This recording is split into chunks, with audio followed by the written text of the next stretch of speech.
YouTube? How's everyone doing? I hope you're doing well. My name is Bailey. I'm an artist. I love to document my process, share tutorial videos, and hopefully inspire you or just engage you on an artistic, creative level. If you're new here, welcome. If you're not, welcome back to my channel. If you're not already subscribed, I would really appreciate if you would hit that subscribe button. It really does go a long way to support my work and my efforts. I also know that there are a couple of, I also know that I also know, wow, I cannot speak today, can I? I also know that there are a few faces, a couple new subscribers. Thank you very much. I truly, truly appreciate your subscribing. You guys don't know how much it makes me happy every time I see those numbers go up slowly but steadily. So welcome to the family.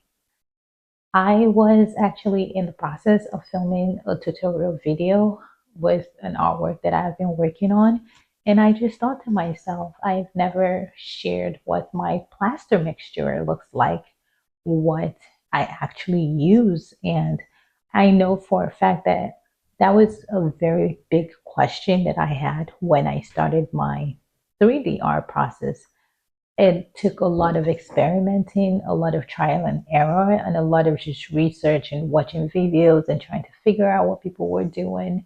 And so I just thought, I'll film a really quick video to show you and hopefully help you if this is something that you're interested in so that you can see what I do. There is no science to it. I do not even measure anything.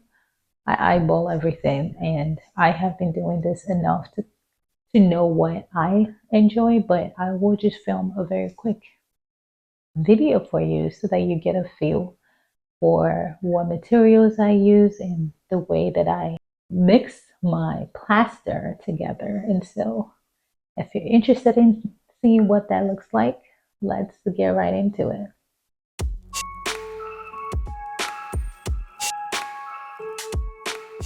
I want to start off by saying that this is a basic 3-ingredient texture recipe that is guaranteed to work for you every single time that you need it.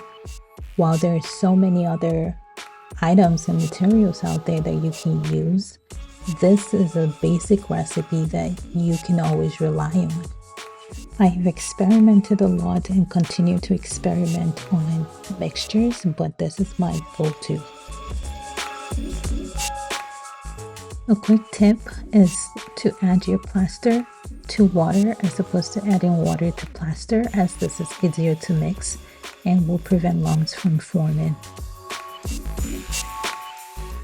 I also try not to start mixing too much unless I am absolutely sure that I am no longer adding plaster to the water.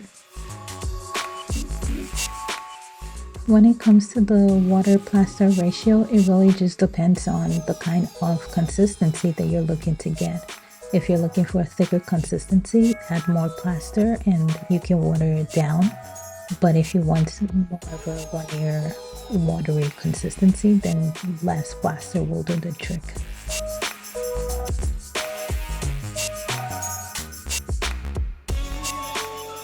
Once my plaster and water are thoroughly mixed together, I then go in with my trusty good old Elmer's glue on. And there is no specific ratio that I use with this. I use more of the glue when I want a creamier texture, especially when I'm working on the finish of an artwork. In this video, I am running out of the glue, so I really just was trying to finish what was left in the bottle.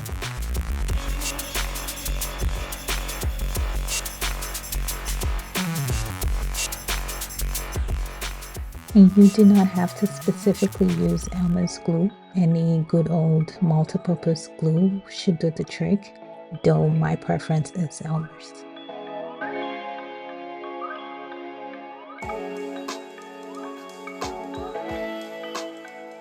It's also really extremely important to note that we did not only mix glue and acrylic paint into the plaster mixture just to make it creamy, it also serves the very necessary purpose of preventing the plaster from setting.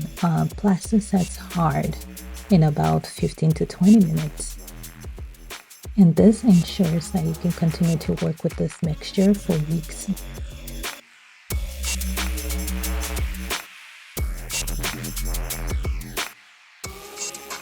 I always mix my plaster mixture in batches, as I do not like to do this every single time I'm working on a piece of art.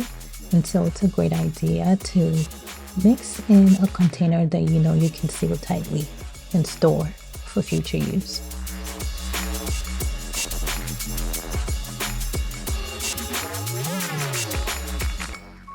Once I've thoroughly combined my glue plaster mixture, then I love to go in with basic white acrylic paint. And this is the very final step to making sure that this mixture is creamy and remains consistent for a very long time. You cannot work on one without the other. You need both the glue and the paint to form that sort of binding agent for your plaster mixture.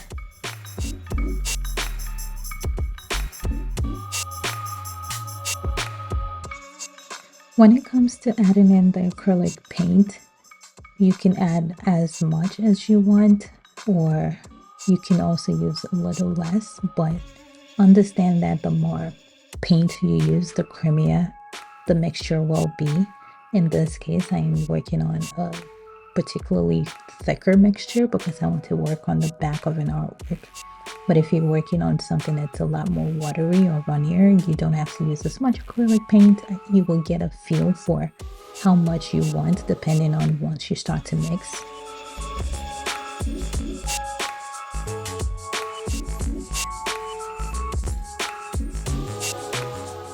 I should also really stress that it's really important that you thoroughly mix your plaster mixture. Because what you do not want is if some parts of it are not thoroughly combined, those parts of it will set quicker, and so you'll have sort of plaster lumps or hard lumps in the mixture.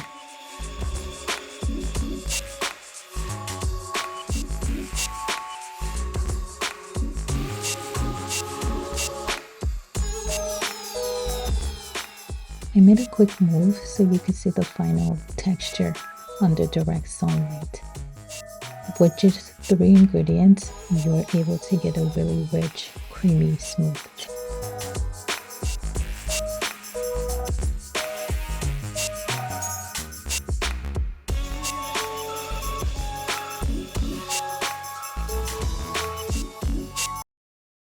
So yeah, like I mentioned, it's not rocket science. I do not measure. I honestly eyeball everything. And so I hope that you found me sharing what my plaster mixture looks like in that process. I hope you found it really helpful. Let me know in the comments if you have any questions. I would be happy to answer them. I do use a variety of materials, but at the moment, this is my go-to, and it works for pretty much all of the projects that I have in mind or I have ongoing. As a reminder, I do have my Amazon favorites for 3D art linked in the description. You can just click that link and you're able to get a pretty decent list of a lot of the materials that I use and work with, including the ones that I shared in this video. If you've not subscribed, please support your girl. Hit that subscribe button, and I will see you all in my next video. Bye.